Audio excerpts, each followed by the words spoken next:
देखिए आगामी 1 मिनट में आप लोगों को अरावली देके जा रहा हूं, और यदि आप रिवीजन क्लास ढूंढ रहे हो तो राजस्थान से जुड़ जाइए, अभी चैनल को सब्सक्राइब कर लीजिए। अरावली पर्वतमाला गोंडवाना लैंड का अवशेष है, सबसे प्राचीन भौतिक प्रदेश है, दुनिया की सबसे वलित पर्वतमाला है, वर्तमान में अवशिष्ट रूप में मौजूद है।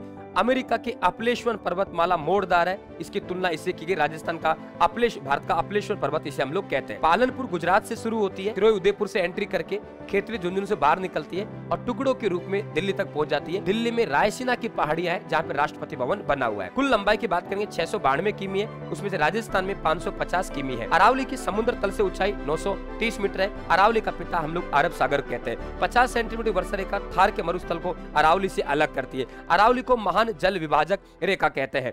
अरावली का सबसे ज्यादा विस्तार उदयपुर में है और उदयपुर में न्यूनतम विस्तार अजमेर में। अरावली की सबसे ज्यादा ऊंचा भाग गुरु शिखर 1722 है। अरावली का सबसे नीचा भाग पुष्कर घाटी अजमेर है, ये ध्यान रखें। बीच में दर्राएं मिलती हैं। उत्तरी अरावली की सबसे ऊंची चोटी रघुनाथगढ़ है 1055 सीकर में। मोरामजी मध्यवर्ती अरावली की सबसे ऊंची चोटी है 934, और अरावली की सबसे ऊंची चोटी की बात करेंगे गुरु शिखर है, ध्यान रखें आप लोग।